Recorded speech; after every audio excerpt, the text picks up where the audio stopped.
नमस्कार। आकाशवाणी जयपुर के क्षेत्रीय समाचार एकांश की ओर से आप सुन रहे हैं विशेष कार्यक्रम। श्रोताओं, मैं हूं सलेहा और समाचार कक्ष से मेरे साथ हैं सुदर्शन नाहर। स्वीकार कीजिए हमारा अभिवादन।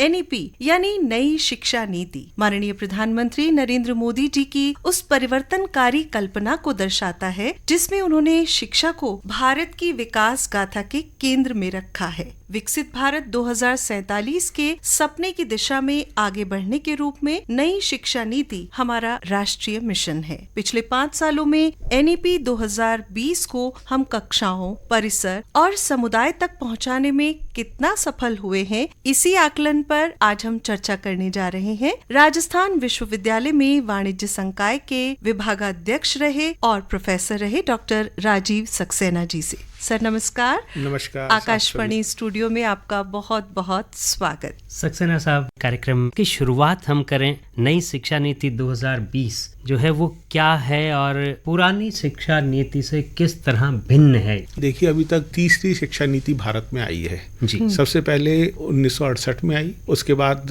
1986 में आई और इसके पश्चात अभी ये 2020 में मंत्रिमंडल से नवंबर 2020 में अप्रूव होकर 5 साल हो गए। ये तीसरी शिक्षा नीति है। तीनों में जो अगर हम देखते हैं तो पहले जो फॉर्मूला था 10+1+3 यानी 11 करता था और 3 साल ग्रेजुएशन, फिर 10+2+3 आया है ना, 1 साल बढ़ गया बच्चों का ग्रेजुएशन तक। और तीसरा अभी जो आया है इसमें 5+3+3+4, तो एक तरफ से बिल्कुल एंटायर चेंज है इस शिक्षा नीति में, क्योंकि जो बनाने वालों का सोच था कि प्राइमरी एजुकेशन भी बहुत मजबूत होनी चाहिए बच्चे की। पहले किसी जमाने में हम सुनते थे कि 8वीं क्लास तक तो बच्चे को फेल ही नहीं करना है, तो अब क्या है कि 5वीं में भी उसका मूल्यांकन होगा। 3 साल प्रिपरेटरी उसके खेलकूद के होंगे, 2 साल उसके फर्स्ट सेकंड, और साथ में फिर आगे जाके उसको स्किल डेवलपमेंट के कोर्सेज भी सिखाए। तो इसलिए ये जो पूरा एक अलग एक तरह से भारतीय केंद्रित शिक्षा नीति अगर इसे मैं कहूँ पहली बार, तो वो इंट्रोड्यूस ये हुई है। सर, अभी आपने एक टर्म कही भारतीय केंद्रित शिक्षा नीति, तो आप ये बताइए कि इसमें किस प्रकार भारतीय मूल्यों और परंपराओं को आगे बढ़ाने की बात की गई? इसमें 2-3 बातें बहुत महत्वपूर्ण हैं। एक तो भाषा, यानी अभी तक क्या था कि जो 86 की शिक्षा नीति आई उसमें एक तरह से अंग्रेजीकरण उससे पहले भी नहीं था, सारे गवर्नमेंट स्कूल थे और बहुत तेजी से स्कूल खुले प्राइवेट सेक्टर में, यूनिवर्सिटीज खुली प्राइवेट सेक्टर में, और वो एक तरह से बिजनेस के लिए। हमारे यहाँ कभी भी शिक्षा कमाई का जरिया नहीं है, लेकिन 86 की शिक्षा नीति में लोगों ने कमाने के लिए आज एक तरीके से व्यावसायीकरण हो गया और बड़े बड़े 5 स्टार जैसे स्कूल आप देखते हैं, ऐसे स्कूल हैं, उनकी फीस भी आप देखिए तो 1.5-2 लाख रुपए साल की फीस है। और अंग्रेजी माध्यम पे इस वाली शिक्षा नीति में जैसे अंग्रेजी की एक होड़ मच गई, यानी बच्चे को अगर इंग्लिश मीडियम में नहीं पढ़ाएंगे तो पता नहीं उसका कल्याण नहीं होगा। जो मदर्स हैं उनका ये बहुत ही ज्यादा प्रेशर था बच्चे को। लेकिन जो वैज्ञानिक भी मानते हैं कि अगर मदर टंग में उसकी एजुकेशन होगी, प्राइमरी एजुकेशन, तो वो ज्यादा सीख सकता है। तो इसमें 22 भाषाओं का फार्मूला दिया है इस शिक्षा नीति में पहली बार, कि जिस भी जगह बच्चा रहता है उसकी मातृभाषा में 5वीं क्लास तक की पढ़ाई होनी चाहिए। उसकी समझ भी अच्छी होगी, उसकी अभिव्यक्ति भी अच्छी होगी। 5वीं तक होनी चाहिए। चाहे साउथ वाला अगर केरला का है तो मलयालम में पढ़े, तेलुगु में पढ़े या अपने हिंदी में पढ़े, तो इस तरह से बच्चे का एक ग्रेस्पिंग बढ़िया होगी, उसका कॉन्फिडेंस लेवल बढ़िया होगा। वो 5वीं तक बच्चा संघर्ष ही करता रहता है, अंग्रेजी माध्यम में जाता है तो वो उसके जो प्रेशर होता है वो अपन घर में तो उसका वातावरण दूसरा है, स्कूल में दूसरा है,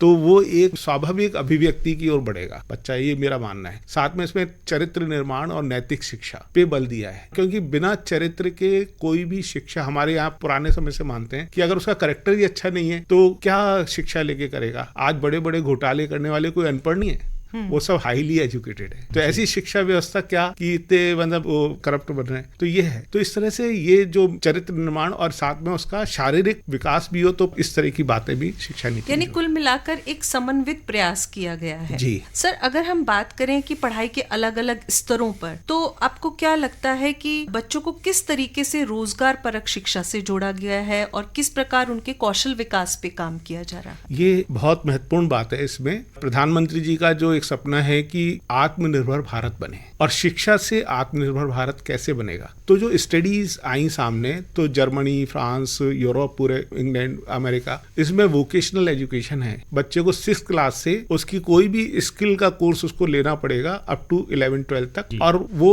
12th में निकले तो स्किल में अपनी इतना डेवलप हो जाए कि वो नौकरी नहीं करे, अपना खुद का काम धंधे में इतना पारंगत हो जाए। ये बात हमारे गुरुकुल में भी पहले हुआ करती थी कि बच्चा पूर्ण रूप से वो होके निकलता था। उस समय नौकरियां कहाँ थी, लेकिन वो कोई भी बेरोजगार सब कमाते थे। तो पहली बार इसमें 6th क्लास से वोकेशनल एजुकेशन के नाम पे डिफरेंट टाइप के जो जॉब ओरिएंटेड कोर्स हैं, उनको कोई भी एक कोर्स बच्चे को लेना है, उसकी इंटर्नशिप भी होगी। जैसे मतलब ऑटोमोबाइल का है तो ऑटोमोबाइल इंडस्ट्री में जाके वो 3 महीने 2 महीने ट्रेनिंग मिलेगा। 6ठी से उसका पाठ्यक्रम बनेगा, 7वीं 8वीं 9वीं 11वीं 12वीं तक वो आके इतना परफेक्ट मैन बन जाए कि बड़ी से बड़ी कार भी वो ठीक कर सके। तो यानी जो हमारे देश में 50% ड्रॉप आउट हो जाते हैं गांव के बच्चे, अभी ये प्रॉब्लम है, 12th के बाद पढ़ नहीं पाते, और वास्तव में यूरोपियन कंट्री में भी नहीं पढ़ते, लेकिन वहाँ रोजगार है क्योंकि उसकी स्किल का सर्टिफिकेट उसको साथ मिल रहा है, तो उसका लोन भी मिल जाता है बैंक से, और स्किल्ड लेबर कहलाती है। तो इसी तरह भारत में पहली बार अगर ये ढंग से इम्प्लीमेंट हो गया तो 12th तक ऐसा बच्चा निकलेगा कि वो पूरा आत्मनिर्भर होकर निकलेगा और अपना रोजगार धंधा सरकार पे निर्भर नहीं रहेगा, नौकरी पे निर्भर नहीं रहेगा, खुद कर सकता है। सर, इस तरीके से बच्चों में क्रिएटिविटी और क्रिटिकल थिंकिंग को बढ़ावा देने की और उनकी स्किल एप्टीट्यूड के हिसाब से, उनकी रुचि के हिसाब से उनके अंदर स्किल डेवलपमेंट किया जाएगा और उस चीज को शुरुआती दौर से ही इनकलकेट किया जाएगा। अभी आपने भाषा की भी बात की, क्रिएटिविटी की भी बात की, लेकिन अगर हम शिक्षकों की भूमिका की बात करें तो इस नीति के लागू होने के बाद आपको क्या लगता है कि उनकी भूमिका में क्या बदलाव आया है? शिक्षकों की भूमिका हमेशा ही रही है, पहले भी रही है, और पहले तो शिक्षक गुरुकुल गुरु के नाम से ही जाने जाते थे, और शिक्षक के बिना तो शिक्षा नीति कोई सी भी बना लीजिए वो कभी सफल नहीं हो सकती। इसलिए इसमें टीचर्स ट्रेनिंग प्रोग्राम पे भी बहुत बल दिया है, उनको अलग से, यानी जो टीचर अभी 2 साल के बीएड कोर्सेज चलते थे, अब उसमें भी 4 इयर्स, जो बच्चा 12th के बाद शिक्षक बनना चाहता है वो वहीं से ले ले। 12th के बाद जैसे जिसको लेना है वो education, BSc BEd, BA BEd ये कोर्स लेगा, तो उसका उस तरह के पाठ्यक्रम में नहीं, टीचर हमारा अच्छा बनेगा नहीं, स्किल रूप में साउंड नहीं बनेगा, तो बच्चों को कैसे सिखाएगा। तो उन कोर्सेज पे भी इस शिक्षा नीति पे बहुत ध्यान दिया है कि एक अच्छा शिक्षक बने और उस तरह से वो अपने विद्यार्थियों का डेवलपमेंट कर पाएगा। जी सर, जैसा अभी आपने कहा कि विद्यार्थियों के डेवलपमेंट पे पूरा ध्यान दिया जा रहा है इसमें, तो नई शिक्षा नीति में किस प्रकार के बदलाव किए गए हैं जिससे केवल पाठ्यक्रम रटने के बजाय विद्यार्थी विषय वस्तु को समझने की ओर प्रवृत्त हो?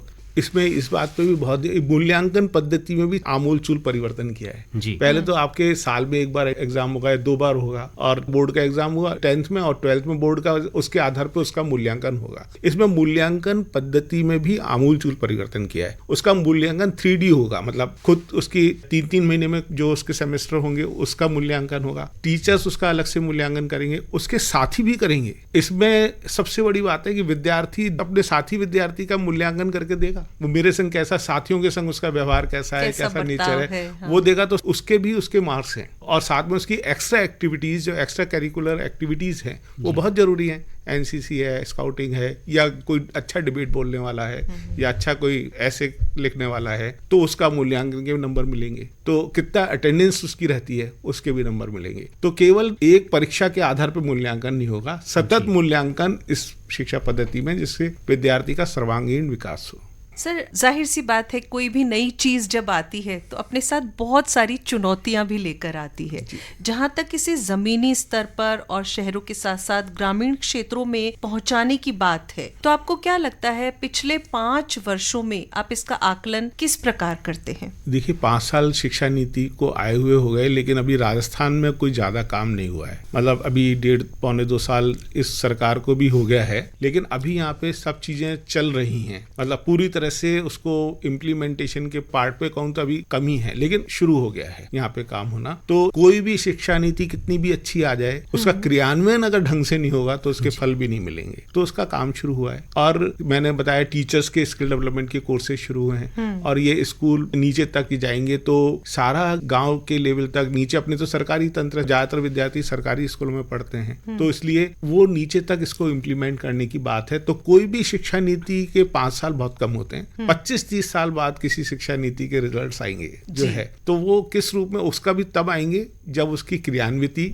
जिस भावना से शिक्षा नीति बनी उस भावना के अनुरूप होगी। डॉक्टर राजीव, एक चीज मैं यहाँ जानना चाहूँगा, जो विद्यार्थी किसी कारण से पढ़ाई पूरी नहीं कर सके, बीच में छोड़ना पड़ गया, तो क्या वो पढ़ाई फिर शुरू कर सकते हैं? और अगर कर सकते हैं तो किस तरह से करना होगा? क्या शुरू से ही वापस करना होगा या इसमें कोई किसी तरह की और व्यवस्था की गई है? देखिए, 12th तक तो जरूरी है ही, लगातार पढ़ाई है, लेकिन जो यूनिवर्सिटी और कॉलेज लेवल पे बहुत अधिक फ्लेक्सिबिलिटी दी है इसमें, उच्च शिक्षा में ज्यादा उच्च शिक्षा में दी है। हमारे यहाँ देखते हैं हम छात्राएं जो हैं वो जैसे फर्स्ट ईयर में एडमिशन लिया, सेकंड ईयर में लिया, उसकी शादी हो गई, माँ बाप ने रोक दिया, और उसकी जैसे 3 साल का ग्रेजुएशन है पूरा नहीं हो पाया तो उसके 2 साल भी बर्बाद हो जाते थे। 2 साल उसने पढ़ाई की। लेकिन इस शिक्षा नीति में उसके क्रेडिट अंक, एक क्रेडिट बोर्ड बनेगा, बैंक बनेगा, उसके पहली साल फर्स्ट ईयर के बाद अगर वो ड्रॉप आउट हो गई तो उसको सर्टिफिकेट का मिलेगा, उसका फर्स्ट ईयर बेकार नहीं होगा। सर्टिफिकेट इन बीए, अगर 2 साल उसने कर लिया तो डिप्लोमा मिलेगा उसको, डिप्लोमा इन बीए या बीएससी या बीकॉम।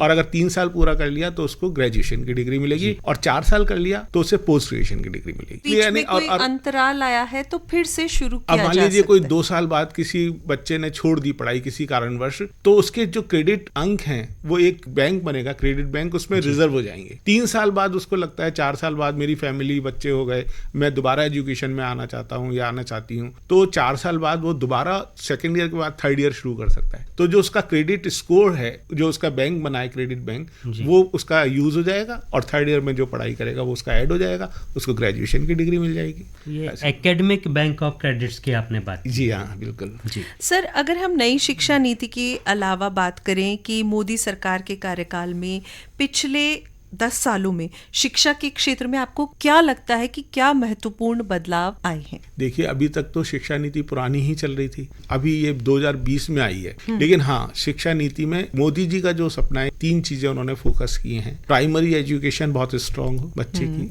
दूसरा, उन्होंने कहा है कि जो वोकेशनल कोर्स, यानी शिक्षा से बच्चा आत्मनिर्भर बन के निकले। और तीसरी बात, रिसर्च। पहली बार रिसर्च पे बहुत अधिक फोकस दिया है, यानी रिसर्च इंस्टीट्यूट बनेंगे। 50,000 करोड़ रुपीस का बजट इसके लिए रखा है कि रिसर्च इंस्टीट्यूट बनेंगे, तो वहां पे रिसर्चेज होंगी, किसी भी चीज को लेके फैक्ट्री यानी कंपनी भी वहां पे वो टास्क दे सकती है, फेलोशिप दे सकती है। तो जो रिसर्च में लग रहे हैं वो रिसर्च में ही रहेंगे आगे, और उसमें उनका आगे डेवलपमेंट करेंगे। तो भारत को आगे अच्छे बड़े वैज्ञानिक भी मिलेंगे, और साथ में जिसे हम R&D कहते हैं, research and development through universities and colleges, वो प्रारंभ हो पाएगा। सर, अभी आपने बाहर के विश्वविद्यालयों की बात की, तो हम मोदी सरकार की इस पहल को भी बहुत सराहनीय कह सकते हैं कि अब ये शुरुआत हो चुकी है कि बाहर के कैंपस भी यहाँ भारत में लाए जा रहे हैं, और भारत के जो IIT है वो भी चाहे दुबई हो, अबू धाबी हो, जंजीबार हो, उनमें स्थापित किए गए हैं। तो इसे आप किस प्रकार देखते हैं? अभी तक एक बहुत बड़ा वर्ग हमारा विदेशों में पढ़ने जाता था, यानी हमारी फॉरेन एक्सचेंज जाती थी उसमें, और वहां पे जाके उनको पढ़ना पड़ता था।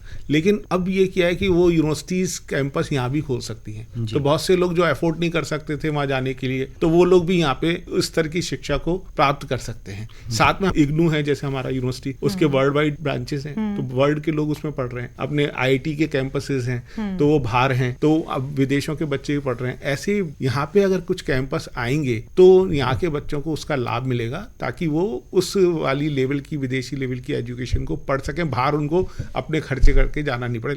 सर, चर्चा को विराम दे उससे पहले ये जरूर जानना चाहेंगे कि नई शिक्षा नीति को नई तकनीक से और डिजिटल शिक्षा से जोड़ने के लिए आपको लगता है क्या क्या प्रावधान किए गए हैं? ये तो बहुत ही आजकल जरूरी है, यानी डिजिटल एजुकेशन में बहुत अधिक फोकस किया है। और अभी कोरोना काल में तो देखा ही था कि पूरा 1.5-2 साल बंद रहा, तो डिजिटल माध्यम, तो उसको ध्यान में रखते हुए डिजिटल कोर्सेज बने हैं, डिजिटल क्लासरूम बने हैं, जिसमें कोई भी बढ़िया टीचर अपना लेक्चर डिजिटली ट्रांसमिट कर सकता है, और एक बढ़िया टीचर का लाभ पूरे देश के लोगों को एक साथ मिल सकता है। तो ये इसके लिए राष्ट्रीय शिक्षा नीति में बहुत अधिक फोकस किया है कि हमारे बच्चे डिजिटली साक्षर हों और डिजिटली भी आगे बढ़ें। डॉक्टर राजीव, यूं तो ये सब्जेक्ट जो है बहुत ही व्यापक है और बड़ा है, पर हमारे श्रोताओं को ये जानकारी देने के लिए आपका बहुत बहुत आभार। और श्रोताओं, जो भारतीयता को आधुनिक तकनीक से जोड़ना, शायद यही NEP का मूल मंत्र है। वैज्ञानिक शिक्षा, नवाचार, अनुसंधान और परंपरागत भारतीय ज्ञान परंपरा के साथ अलग अलग भारतीय भाषाएं, इन सभी को केंद्र में रखते हुए ही नई शिक्षा नीति बनाई गई है, जो आने वाली पीढ़ी को राष्ट्र निर्माण निर्माण के उद्देश्य से जोड़ रही है। श्रोताओं, ये कल्पना नहीं है बल्कि सशक्त भारत का आह्वान है, जिसके माध्यम से हर बच्चे की प्रतिभा को संवारने का प्रयास किया जा रहा है। हमें उम्मीद है आप आगे भी हमसे जुड़े रहेंगे। आपको बता दें, कार्यक्रम का संपादन किया राजेंद्र सिंह डारा ने, संयोजन डॉक्टर जितेंद्र द्विवेदी और प्रस्तुतकर्ता रामनाथ मीना। नमस्कार।